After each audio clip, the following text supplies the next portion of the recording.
பத்திரிகை நண்பர்கள் எல்லாருக்குமே வணக்கம். ரொம்ப சந்தோஷமாக இருக்குது இந்த மாதிரி ஒரு தருணத்தில் என்னோடய 2வது படத்தோட அறிவிப்பு ஐயா முன்னாடி கொடுக்குறதுங்கிறது ரொம்ப சந்தோஷம் எனக்கு. பைரிக்கு வந்து நிறைய சப்போர்ட் பண்ணியிருந்தீங்க. ஸோ மீடியா நண்பர்கள் நிறைய பேர் வந்து பயங்கர பாசிட்டிவான கமெண்ட்ஸ் கொடுத்துருந்தீங்க, நல்ல ரிவ்யூ கொடுத்துருந்தீங்க. ஸோ அது எல்லாத்துக்குமே இந்த மேடையில் இருந்து நன்றி சொல்லிக்கிறேன். ஸோ கண்டிப்பாக அடுத்த பண்ணுற படம் விக்கி டைரக்ட் பண்ணுறாரு. ஸோ ராஜேஷ் சார் தான் ப்ரொடியூஸ் பண்ணுறாங்க, ஐயாவும் நடிக்கிறாங்க அதில். ஸோ அந்த படமும் கண்டிப்பாக உங்களுக்கு என்னோடய சப்போர்ட், உங்களோட சப்போர்ட் எனக்கு வேணும். இன்னும் பெரிய இடங்களுக்கு எங்களை கொண்டு போய் சேர்க்கணுங்கிறது அவங்க எல்லாத்துக்கும் நான் கேட்டுக்கிறேன். ஸோ கடைசி தோட்டா மிகப்பெரிய வெற்றி பெற எங்களுக்கு ரொம்ப சந்தோஷம். வெற்றி பெறுங்கிறது பெரிய கான்ஃபிடென்ட் இருக்குது எங்களுக்கு.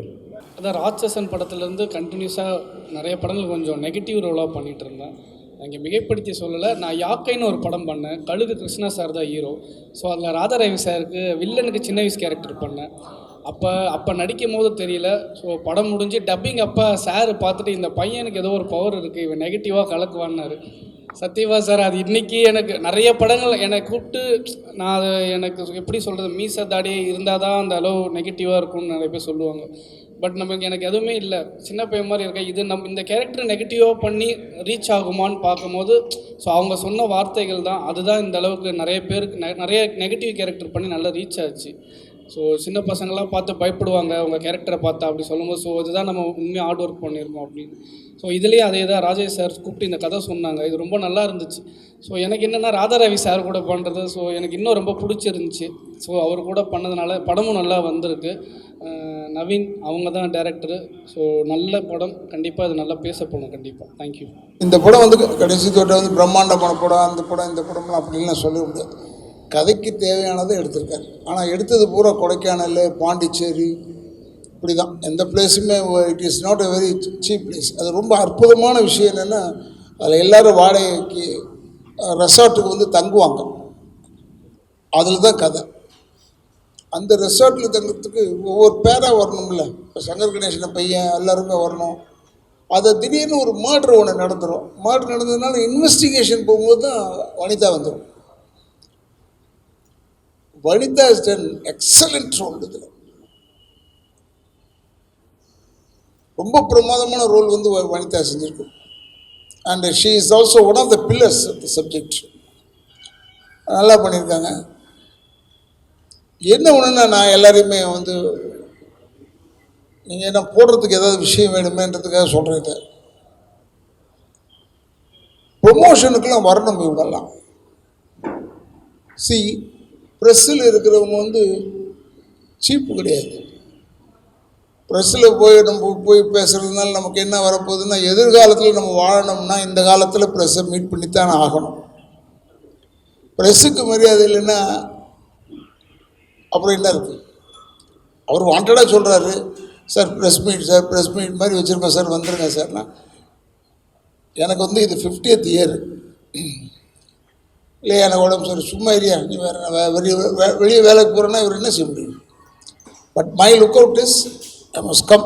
இஃப் ஐ ஆம் ஃப்ரீ, நான் வந்துடுவேன் ப்ரெஸ் மீட்னா. அதனால் உங்களை நாங்கள் மதிக்கிறோம், எங்களை நீங்கள் மதிக்கிறீர்கள். நீங்கள் இல்லை என்றால் நாங்கள் இல்லை, நாங்கள் இல்லை என்றால் நீங்கள் இல்லை. இப்படித்தான் நம்ம வாழ்ந்துட்டுருக்கோம். நாங்கள் இல்லைன்னா உங்களுக்கு செய்தியே கிடையாது. அதே போல் நம்ம எல்லாருமே உடன்பிறந்த சகோதரர்கள் மாதிரி பழகி கொண்டிருக்கிறோம். அஃப்கோர்ஸ் இப்போ காலங்கள் மாறி போச்சு. ஆனால் இப்போவும் இப்போ எனக்கு ஒரு சிலரை தெரியுது, சிலரோட பேசுகிறோம்னா, இப்போ சத்யாலேருந்து மணியனன்லேருந்து எல்லாரோடையும் உட்காந்து இப்போ கட்டி பிடிச்சி பேசிக்கிட்டு இருந்தோம்னா, நாங்கள்லாம் அவ்வளோ நெருக்கமாக இருந்தவர்கள். கொஞ்சம் பேர் இல்லை, இருந்தாலும் இப்போ தேவி மணியன்லாம் என்னை எப்போ பார்த்தாலும் நல்லா பேசுவாங்க. இருந்தாலும் ப்ரெஸ்ஸுன்னா ஒன்று நம்மளை வந்து இடகுடமாக எழுதுவாங்கன்னு நினைக்கவே கூடாது. இடகுடமாக எழுதினா தான் செய்தி. இங்கே இந்த ஊரில் சொல்கிறேன், இடகுடமாக எழுதுவாங்க. எழுதினாலும் நமக்கு ஒரு பெரிய பாப்புலாரிட்டி. அதில் நம்ம நல்லது பண்ணிக்கிட்டே இருக்கணும், அப்போ தான் அவங்க எழுதுவாங்கன்னு இல்லை, கெட்டதையும் எழுதுவாங்க, நல்லதும் எழுதுவாங்க, ரெண்டுத்தையுமே எழுதுவாங்க. அதனால் இந்த படத்தை பொறுத்தளவில் இது ஒரு சின்ன படம் அப்படின்லாம் நினைக்காம, படத்தினுடைய நாட்டு பாருங்கள், எவ்வளோ எக்ஸலண்ட்டாக நவீன் அதை ட்ரீட் பண்ணியிருக்கான். இந்த கதையை செலக்ட் பண்ணி எடுத்த ராஜேஷ் ஆகட்டும், ரொம்ப அற்புதமாக பண்ணியிருக்காங்க. இது வந்து முதல்ல எனக்கு ஒருத்தர் சொன்னது, ஒரு ஆப்பிள் ஜூஸ் வாங்கி 4 பேருக்கு பிரித்தா அது தப்பு இல்லைல்ல, ஆனால் ஒரே ஆப்பிள் ஜூஸ் வாங்கி 16 பேருக்கு பிரித்தா தான் தப்பு அப்படின்னு சொன்னார். அது எதுக்கு சொன்னார்னு தெரியல, இப்போவும் அதை தான் ஞாபகம் வந்துக்கிட்டே இருக்குது. பட் அது கரெக்டான விஷயந்தான். ரொம்பவும் சிக்கனம் பண்ணால் படம் கெட்டு போயிடும். அது மாதிரி ராஜேஷ் அவர்கள் இந்த படத்தை வந்து நல்லபடியாக எடுத்திருக்காரு. அண்ட் நவீன் அவர்கள் வந்து ரொம்ப எங்களுக்கெல்லாம் சிரமம் இல்லாமல் நாங்களாம் நடித்தோம். ஒன்று கொடைக்கானல் இடம் ஒன்று இருக்குது, இருந்தால் கூட ஒர்க்குன்னு வரும்போது கொஞ்சம் கஷ்டம்தான். It was difficult. நல்லா பண்ணார். அண்டு என்னுடைய அத்தனை நன்றிகளும் ராஜேஷ்க்கும் டைரக்டர் நவீனுக்கும் சொல்லிக்கொண்டு, இதில் கலந்து கொண்டு இருக்கும் சையத் அவர்கள், அவர் வந்து அடுத்த படத்துக்கு ஹீரோ, இன்னொரு படத்தில் ஹீரோ பண்ணியிருக்காரு. இருந்தாலும் அவர் வந்து இதில் வந்திருக்காரும் போது எனக்கு மிகவும் பெருமையாக இருக்கிறது என்று கூறி அத்தனை பத்திரிகைக்காரர்களுக்கும் என்னுடைய வணக்கங்களை கூறி நன்றியை கூறி விடைபெறுகிறேன். நன்றி, வணக்கம். சார், இந்த படத்தில் வந்து நாங்கள் ட்ரைலர் பார்த்த டீசர் பார்த்த வரைக்கும் கதையோட நாயகன் மாதிரி உங்களை காட்டியிருக்காங்க. நீங்கள் நாயகனாக பண்ணுறீங்களா இல்லை வில்லனாக பண்ணுறீங்களா? கதையின் நாயகன், கதாநாயகன் இல்லை, கதையின் நாயகன் தான். அதை நான் ஒத்துக்கிறேன் சார். அப்புறம் வந்து நீங்கள் ரொம்ப நாளாக ஒரு வருத்தப்பட்டிருந்தீங்க, இந்த ஜோடியே கொடுக்க மாட்டுறாங்க படத்துலன்ட்டு. இந்த படத்தில் உங்களுக்கு ஜோடி வேறு கொடுத்துருக்காங்க. எப்படிங்க? ரொம்ப நாள் நீங்கள் வருத்தப்பட்டிருந்தீங்க ஜோடி தரலன்ட்டு. இதில் வந்து நான் நல்லவனாக நடிச்சிருக்கேன், அதான் என் பெரிய விஷயம். நான் ரொம்ப நல்லவன். இது வரைக்கும் ஒரு ஜோடியோட போய் பாட்டு பாடினதோ கொண்டதோ இதெல்லாம் இல்லை. இதில் எல்லாம் வச்சுருக்காப்புல, எல்லாமே மாற்றிட்டார் எனக்கு கம்ப்ளீட்டாக. இதில் ரொம்ப குவைட்டாக பண்ண ஆரம்பிச்சிட்டோம். அதனால் ஒரு ஜோடி ஒன்று கொடுத்துருக்காரு. அதுலேயும் ஃப்ளாஷ்பேக்கில் தான் ஜோடி, நேர் சப்ஜெக்டில் ஜோடி கிடையாது. எஸ் அண்ணா, முந்திலாம் நீங்கள் வில்லனாக நிறைய படம் நடிச்சிங்க. இப்போ வந்து இந்த பிசாசு, ஜட்ஜாக நடிக்குது, இந்த மாதிரி வந்து நெகட்டிவ் இல்லாமல் நல்ல நடிக்கிங்க. உங்களுக்கு எது ரொம்ப பிடிச்சிருக்கு? வில்லனாக நடிக்க பிடிச்சிருக்கா அந்த மாதிரி கேரக்டர்? நான் நடிக்கிறதெல்லாம் கிடையாது, எதாக இருந்தாலும் நடித்து தான் ஆகணும். ஏன்னா நடிகராக வந்துட்டோம், வரும்போது இப்போ இவர் சொல்கிறார் கதாநாயகன், எனக்கே ஆச்சரியமாக இருக்குது. நான் படம் பார்த்தேன், கதாநாயகனில் கதையின் கரு எங்களுக்கு எங்கள் சைடில் மாட்டிக்கிச்சு. அதுக்கேற்ற மாதிரி எடுத்திருக்காரு. அதனால் இவ்வளோ நாள் வில்லனாக பண்ணீங்களே, இப்போ நீங்கள் கதாநாயகனாக பண்ணியிருக்கீங்களேன்னு யாரும் கேட்க முடியாது. ஏன்னா இது இவர் செஞ்ச தப்பு, சாமிநாதன் செஞ்ச தப்பு. சும்மா இப்போ பார்த்தாலும் கதாநாயகன் நான் சொன்னேன் இப்போ கூட, கதாநாயகன் one of the main characters, அவ்வளோதான். நல்லா இருக்கும் அதில். வனிதா விஜயகுமாரில் பிரமாதமாக செஞ்சுருக்காங்க. பட் இருந்தாலும் நீங்கள் சொல்கிறதுல வந்து ஒரு பெரிய சமாச்சாரம் இருக்குது.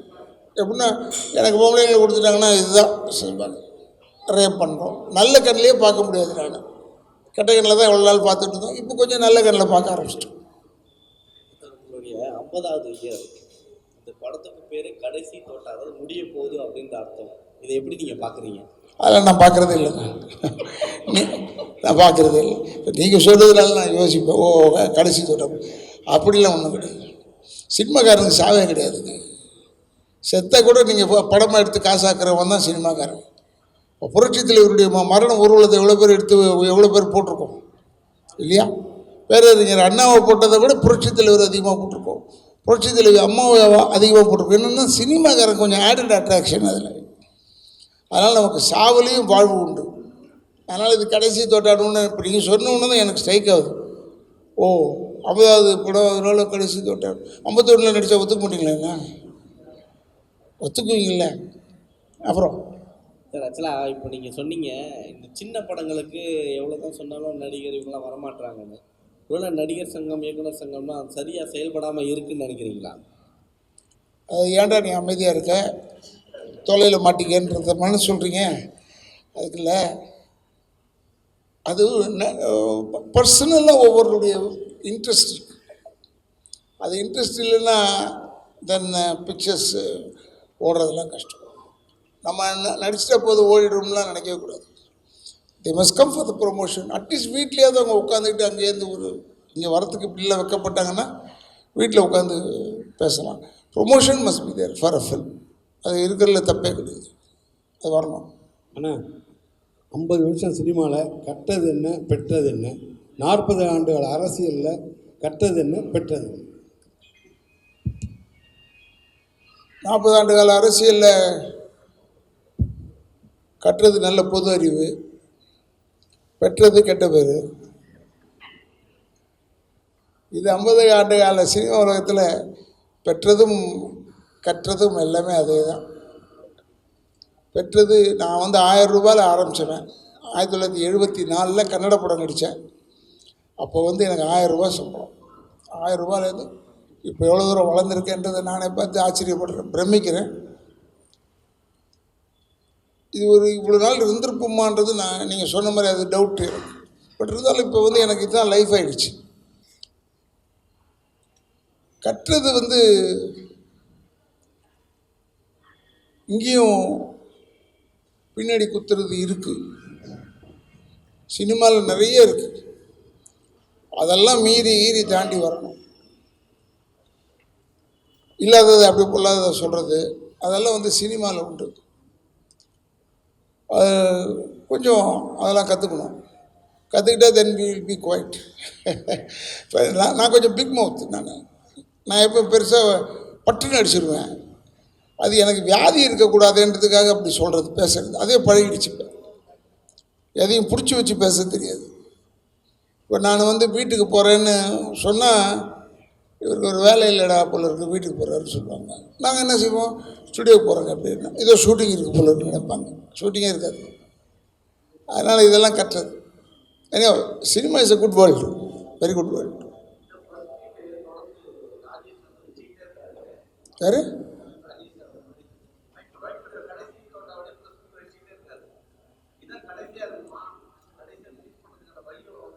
அடுத்த படம் ஆரம்பிச்சிட்டாரு. அதெல்லாம் இவருக்கு பழகிடுச்சுங்க. கொஞ்சம் லேட்டாக ரிலீஸ் ஆனால் பரவாயில்ல சொல்லுவார். ஏன்னா பெரிய பெரிய ஆர்டிஸ்ட்டை போட்டு படம் லேட்டு தானே. அது ஏன்னா அவங்க கொடுத்த என்ன விஷயன்றதை கேட்டு பாருங்கள். ஏன் லேட் ஆச்சுன்றதுக்கு காரணம் கேட்டு பாருங்கள். இப்போ மேலே உட்காந்து பேசும்போது சொல்லிகிட்டு இருந்தார், ஆச்சரியப்பட்டார். பட் அதே இந்த படம்லாம் இப்போ குயிக்காக முடிஞ்சு போச்சா ரிலீஸு. அதுக்குள்ளேயும் அடுத்த படத்தை பற்றி என்கிட்ட பேச ஆரம்பிச்சிட்டார். இந்த படத்தில் இந்த கேரக்டர் அதை மட்டும் பண்ணி கொடுத்துருங்க. சையது கூட அதில் நடிக்கிறார். அவன் சொல்லும் போது அது பெருமையாக தான் எனக்கு. அதனால் பெரிய படம் சின்ன படம்ன்றதுக்கு இல்லை, எல்லா படமும் தேட்டரில் வந்தால் தான் ஒரு மரியாதைன்னு இப்போ ஓடிடியில் சொல்ல ஆரம்பிச்சிட்டாங்க. வந்த புதுசு இல்லை, அப்போ கொஞ்சம் ஓடிடின்னு சொன்னாங்க. இப்போ ஓடிடியில் என்ன சொல்கிறாங்கன்னா, தியேட்டருக்கு ரிலீஸ் பண்ணிட்டு தான் நீங்கள் வரணும்னு. அண்ட் ராஜேஷுக்கு தியேட்டருக்கு ரிலீஸுக்கு ஒரு பெரிய பேர்டன் இல்லை, அவருக்கு ஈஸியாக பண்ணுவார். ஏன்னா எல்லாம் வெல் பிளான்டு. சரி, அதுக்காக சொல்கிறேன். சார், நீங்கள் பல ஆண்டு காலம் அரசியலில் இருக்கீங்க, சினிமாவிலையும் இருக்கீங்க. இப்போ வந்து இவர் வந்து ப்ரொடியூசர் வந்து மியூசிக் டைரக்டர், இப்போ வந்து ப்ரொடியூசராக மாறிட்டார். நிறைய பேர் வந்து ஹீரோவாக வந்து ப்ரொடியூசர் ஆகிறாங்க, ப்ரொடியூசராக வந்து ஹீரோவாக ஆகிறாங்க. அது இப்போ எப்படி பார்க்குறீங்க? அதே மாதிரி வந்து விஜய் சாரும் வந்து சினிமாவிலேருந்து அரசியல் போயிட்டார். நீங்கள் அரசியலில் பல காலமாக இருந்திருக்கீங்க, அதை பற்றி உங்களோட ஒரு 2 சில வார்த்தை. நாங்கள் அரசியலேருந்து வெளியே வரும்போது அவர் உள்ளே வர்றாரு, அது நான் நினச்சது உண்டு. விஜய் சாருக்கு ஏஜ் இருக்குது இல்லை, அதனால் எனக்கு வந்து அரசியலில் வந்து 40 ஆண்டு கால சர்வீஸ் இருக்குது. அப்போ எனக்கு தெரிஞ்சு போச்சு, இதில் இருக்கிற குட்ஸ் அண்ட் பேட்ஸ் எல்லாம் தெரிஞ்சு போச்சு. அப்படின்னு நினச்சிக்கிட்டு வேணாம், இது எதுக்கு எல்லாரையுமே நம்மளும் ஒழுங்காக இருக்க மாட்டோம். நானும் நல்லவன் கிடையாது, அதனால் நான் பெஸ்ட்டுவே ஒதுங்கி இருக்கிறது நல்லதுன்னு ஒதுங்கணும். அப்போ விஜய் சார் உள்ளே வர்றாரு, பெருமையாக இருக்குது. விஜய் சார்லாம் வரும்போது பெருமையாக இருக்குது. அவருக்கு அந்த இன்ட்ரெஸ்ட் வந்து வராரு. ஏன்னா பாலிட்டிக்ஸ்ன்றது உண்மையான மீனிங்காக பாலிட்டிக்ஸ்ன்றது டிஃப்ரெண்ட். அவங்க எல்லாம் என்னென்னா பொதுநலம் என்ன அதை கற்றுக்கலாம். அது நான் வந்து உண்மையில் இப்போ பொதுநலம்ன்றதை கற்றுக்கிட்டேன். குப்பை போடக்கூடாது, ஸோ பேச சொல்கிறேன். என் வீடை சுற்றி என்ன நடக்குதோ அதை சொல்கிறேன் நான். அதனால் இதில் வந்தது நல்லது தான், பொது அறிவாது வரும், நமக்கு டெவலப் ஆகும். ஆனால் எத்தனையோ படத்தில் அமைச்சராக நடிச்சிருக்கீங்க, நிஜ வாழ்க்கையில் எம்எல்ஏ முதல் தான் நீங்கள் அமைச்சர் ஆகலாம், அந்த வருத்தம் உங்களுக்கு இருக்கா? எப்பா நீ பத்திரிக்கை என்ன இப்படி கேட்டால் நான் என்ன செய்கிறது? அமைச்சராக்கிறது கட்சியினுடைய தலைமையை பொறுத்து இருக்குது. நமக்கு அந்த அளவுக்கு தகுதி இல்லாமல் இருந்திருக்கலாம். எம்எல்ஏ ஆகிற அளவுக்கு தான் இவருக்கு கரெக்டு, அப்படி இருக்கலாம். இவ்வளோ வருஷம் நடிச்சிருக்கேன், 50வது வருஷத்தில் போய் இவர் போய் கதாநாயகன் நீங்கள் தாங்க கதாநாயகன் சொல்கிறாரு. அது மாதிரி யாராவது சொல்லணும், நம்மளை ஆக்கணும். வி ஆர் டிபெண்ட் இல்லை, இண்டிபெண்ட் கிடையாது. எஸ், தொடர்ந்து அரசியல் கருத்துக்களை கூறுவீங்களா? அரசியல்லேருந்து ஒதுங்கி இருந்தாலும் அரசியல் விமர்சனம் பண்ணுவீங்களா? நான் தான் முதல்ல சொன்னேன், என் வாயால் கட்டுருவேன்னு சொன்னேன். சும்மா இருக்க மாட்டேன். ஏதாவது கேட்பீங்க, உங்கள் பேர் என்னன்னு கேட்டால் அவங்க நியாயம். உங்கள் பேர் ஏன் ராதா ரவி நீங்கள் கேட்பீங்க. ப்ரெஸ்ஸில் மட்டும் புத்திசாலித்தனமாக தான் கேட்பீங்க. அப்போ அதுக்கு நான் ஒரு ஏடாகூடமாக ஒரு விஷயத்த சொல்லணும். அதனால் இதெல்லாம் கருத்துக்கள் எல்லாமே சொல்லுவேன். I'm also A voter. நானும் ஓட்டு போடுறவன், எனக்கு உரிமை இருக்குது. அது எந்த இங்கே வந்து இப்போ விஜயமா கூட விஜய் வந்து அவர் இதை ஆதரிக்கிறேன்னு அவர் திமுகவுக்கு போயிட்டாருன்னு சொல்லிட்டாங்க. முதல்ல அவர் பேசும்போது திமுக காரங்களாம் திட்டினாங்க, இப்போ பாராட்டுறாங்க. அது அல்ல. அதனால் இதில் வந்து கருத்துக்கள் சொல்லிக்கிட்டே தான் இருப்போம், டெஃபினட்டாக வாங்கி கட்டிக்கிட்டே இருப்போம். அதில் ஒன்றும் நான் தான் சொன்னேன், நான் இல்லைங்க, கட்சியிலேயே இல்லையே, எந்த கட்சியிலையும் இல்லை. இப்போ அதான் சொல்கிறார் அவர், கருத்து என் கேட்க மாட்டேன்னு சொல்லணும், கருத்துக்கள் சொல்லுவேன். என் கருத்துக்கள் ஒர்க் அவுட் ஆகும்போது பார்ப்போம், டெஃபினட்டாக ஐ வில் டெல். சார், தொடர்ந்து நடிகர் சங்கம் கட்டுறேன்னு சொல்லிட்டு எல்லாருமே அமௌண்ட் கொடுத்துக்கிட்டே இருக்கேன், நான் 1 கோடி நீ 1 கோடின்றாங்க. ஆனால் கடைசி வரையும் அதை எழும்பவே இல்லை. லாஸ்ட்டாக வந்து ரஜினி வந்து நான் பார்க்குறேன் அந்த பில்டிங்கை அப்படின்னு சொல்லியிருக்காரு. வெறும் கம்பி துருபிடிச்சி தான் இருக்குது. ஏன்னா நீங்கள் அந்த பொறுப்பெல்லாம் இருந்திருக்கீங்க, இன்னமும் அப்படியே நிலைமை. இப்போ இல்லையே, நான் இல்லை அந்த இடத்துல இருந்தீங்கல்ல, நடிகர் சங்கத்தில் நீங்களும் ஒரு இருந்திருக்கேன். அம்மா அதுக்கு என்ன செய்ய முடியும்? இப்போ இல்லையே, இன்னொரு அட்மினிஸ்ட்ரேஷன் நடக்குதா? அது எனக்கு தெரியல, எனக்கு தெரியாது. எனக்கு அந்த பக்கமே நான் போகிறதில்ல. I don't know what they are டூயிங்கிறது எனக்கு தெரியல. பட் பூஜை முருகன், கார்த்திக் இவங்கெல்லாம் இருந்து ஏதாவது ஹெல்ப் பண்ணுறாங்கன்னு நினைக்கிறேன். டெஃபினட்டாக it will come out well. அது ரஜினி சாரை போய் பார்த்துருக்காங்கன்னு போட்டிருந்தாங்க. அப்போ அவர் நான் வந்து பார்க்குறேன்னு சொன்னாங்க. நான் இருக்கும்போது ஒரு வாட்டி இப்படி தான் தேவர் ஃபிலிம்ஸ் அந்த படம், பாட்டுக்கு ஒரு தலைவன், அதில் இருக்கார் அவர் ஹீரோ, டபுள் ஆக்ஷன் பண்ணுவார், சுகா சினிமாலாம் இருக்கும். இல்லை தேவர் ஃபிலிம்ஸ் ஆஃபீஸ் இருக்குல்ல, அதுக்கு பின்னாடி தானே தியாகராஜன் சார் வீடு. அந்த வீட்டில் ஷூட்டிங் நடந்துகிட்டு இருந்தது, ரஜினி சார் நடிச்சுட்டு இருந்தார். போய் நான் என் காரில் கூப்பிட்டு போனேன் நடிகர் சங்கத்தை பார்க்குறதுக்கு. அவர் சுற்றி பார்த்தார், கரெக்டு அப்படியே தான் இருக்குது, அப்படியே தான் இருந்தது நடிகர் சங்கம். அதுக்கப்புறம் தான் சரத்குமார் வந்தார், அவர் இடித்தார்.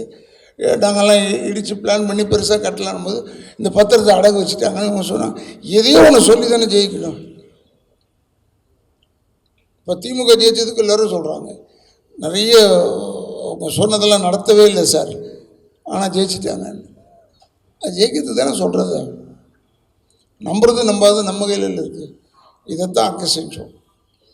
சரத்குமார் நல்லா நடத்தினார், பாவம் அவருக்கு கெட்ட பேர் இதில். பட் ஏனியும் அதில் சொல்லும் போது ராதாரவிக்கு அதிகமான வாங்கி ராதாரவி எல்லோரும் திட்டுறார். அதனால தான் ஒரு வாட்ஸ்அப்பில் ஒருத்தர் பேசியிருக்காரு.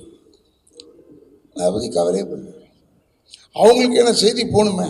அன்றைக்கி அந்த வாட்ஸ்அப் வேலையாகணும்னா யாரையாவது பற்றி சொல்லணும், எட்டிங் போடுவாங்க. அதனால் they do it. We appreciate that. இந்த 50 ஆண்டு கால சினிமா வாழ்க்கையில் நீங்கள் எல்லாருக்கூடையும் நடிச்சிருக்கீங்க, பல தலைமுறையை பார்த்துட்டீங்க. உங்களுக்கு மறக்க முடியாத இதுதான்ப்பா எனக்கு மறக்க முடியாத படம், இந்த நடிகர் எனக்கு மறக்க முடியாது, இது வாழ்நாளில் அப்படி பொக்கிஷமாக வச்சுருக்கேன்னா எது? அப்படி கிடையாதுங்க, நான் எல்லா படத்தையுமே பொக்கிஷமாக தான் வச்சுருக்கேன். எனக்கு பிசாசு உள்பட எல்லா படத்தையுமே சொல்கிறேன். ஃபஸ்ட்டு வந்த தமிழ் படத்தில் ஃபஸ்ட்டு வந்தது மன்மத லீலை. அதிலேருந்து இன்றைக்கி வரைக்கும் நான் பொக்கிஷமாக தான் எல்லாத்தையும் பார்க்குறேன். எல்லோரையும் நான் நண்பர்களை தான் பார்ப்பேன். பட் எதுவாக இருந்தாலும் தவறு இருந்தால் தவறுன்னு சொல்லுவேன். அது அதிக பிரசங்கித்தனம்னு சில பேர் சொல்கிறாங்க. அது பொது அறிவுன்றது ஒன்று தெரியாமல் போச்சு உங்களுக்கு. தவறுன்றது தவறுன்னு சொல்லணும்னா அப்போ தான் உண்மை நிலைக்கும், பொய் செத்து போயிடும். நீங்கள் தவறுன்றதை தவறுன்னு சொல்லாமல் இருந்தீங்கன்னா பொய் வாழும், உண்மை செத்து போயிடும். அப்புறம் ஆனால் நடிகர் சங்க கட்டடத்துக்கு உங்கள் நண்பர் விஜயகாந்த் சார் பேர் வைக்கணும் நிறைய கோரிக்கை இருக்குது. ஆனால் இப்போ உள்ள நிர்வாகம் என்ன சொல்கிறாங்கன்னா உறுதி கொடுக்க மாட்டேங்காங்க, பொதுக்குழுவில் தான் பேசணும் அப்படிங்காங்க. உங்களுக்கு அந்த கருத்தில் உடன்பாடு இருக்கா, கட்டடத்துக்கு விஜயகாந்த் சார் பேர் வைக்கணும்? எனக்கு விஜயமா வந்து பேர் வச்சாலும் எனக்கு கவலை இல்லை, தப்பு இல்லை. அவர் அதுக்கு முன்னாடியே தலைவர் வந்து செயலாளர் வந்து நடிகர் சங்க செயலாளர் விஷால் வந்து அப்போவே சொல்லியிருக்காரு, ஏதோ வேறு தளபதி பேர் வைப்போம், கலைஞர் பேர் வைப்போம், இப்போ விஜயகாந்த் பேர் வைப்போம், 3வது பேராக இருக்குது. இன்னும் ஒரு 2 பேர் இருக்கட்டும், டைம் ஆகட்டும். சார் இப்போ சினிமா பொறுத்த வரைக்கும் தமிழ் சினிமாவில் வந்து அதிகமாக ஏஐ யூஸ் பண்ணுறாங்க சார். ஏஐனா கம்ப்யூட்டர்னு சொல்லிட்டு வாய்ஸ் ஓவர்லாம் கொடுக்குறாங்க. அதே மாதிரி வந்து உங்கள் படமும் வந்து இப்போ இன்றைக்கி ப்ரெஸ் மீட் நீங்கள் வச்சுருக்கீங்க. அதே மாதிரி தாஜில் வந்து இந்தியன் 2 வச்சுருக்காங்க. ஸோ 2 பேருக்கும் ஏதாவது ஒரு கிளாஷ் உண்டா? அதனால தான் வச்சுக்கோங்க உடனே. ஐயோ இந்தியன் 2 எவ்வளோ பெரிய படம், நம்மது என்னங்க புஷ்காண்டு படம். அவர் வந்து இப்போ ப்ரெஸ் மீட் வைக்கிறாங்களா, அதுதான் எங்கள் மொத்த படம். அதனால் நீங்கள் அதையும் இதையும் கம்பேர் பண்ணணும். தட் இஸ் உங்களை கட்டி முடித்த கோபுரம், நாங்கள் குவிந்து கிடக்கும் செங்கல். அப்புறம் ஏஐ இப்போ வந்து வாய்ஸ் ஓவரில் மாற்றுறாங்க. ஒருத்தர் இறந்துட்டாங்கன்னா இப்போ வந்து சினிமாவிலே அதே மாதிரி மாற்றுறாங்க, ஒரு கிராஃபிக்ஸும் பண்ணுறாங்க. அது நீங்கள் எப்படி பார்க்குறீங்க இந்த 50 வருஷம்? நல்லதாங்க, அது நல்லதான். இப்போ வந்ததுனால எங்களுக்கு ஏற்கனவே டப்பிங் வந்ததுனால என்னென்னா மெயின் ஆர்டிஸ்ட்டு அவங்க வாய்ஸ் இல்லைன்றது தெரிஞ்சு போய் லேடி ஆர்டிஸ்ட்லாம் வந்துட்டு எதுக்கும் வராதது காரணம் தான். நம்ம வாய்ஸுக்கு போய் வேறு வாய்ஸ் யூஸ். இப்போ வந்தோன்னே இப்போ எனக்கெல்லாம் ரொம்ப சந்தோஷம். நம்ம இல்லைன்னா கூட நம்மளை போட்டு எடுத்துகிட்டு எனக்கு சந்தோஷம். நீங்கள் இப்போ அரசியலில் ரொம்ப காலமாக இருந்தீங்க, இப்போ விலகிட்டேன்றீங்க. ஆனால் அரசியல் கண்டிப்பாக பேசுவேன்னு சொன்னீங்க. நேற்று கூட வந்து பெரிய தலைவர் வந்து சாகடிக்கப்பட்டிருக்காரு கூலிப்படையால், ஆம்ஸ்டாங்னு ஒருத்தர். அவர் உங்களுக்கு தெரியும். ஆனால் இப்போ நடக்கிற ஆட்சியில் வந்து நிறைய கொள்ளைகள் நடக்குது. நீங்கள் எப்படி பார்க்குறீங்க அதை? எனக்கு இப்போ ஆம்ஸ்டாங் செத்து போயிட்டாருன்ற கவலை தானே ஒழிய வேறு எதுவுமே எந்த நோக்கத்துலையும் பார்க்கல. தப்பு தானே. Armstrong is very good. எனக்கு ஃப்ரெண்டு தான். எனக்கு தெரியும், ஒரு வாட்டி வந்திருக்காரு, பார்த்துருக்கேன், ஒரே ஒரு தடவை பார்த்துருக்கேன் Armstrong. But is a nice friend.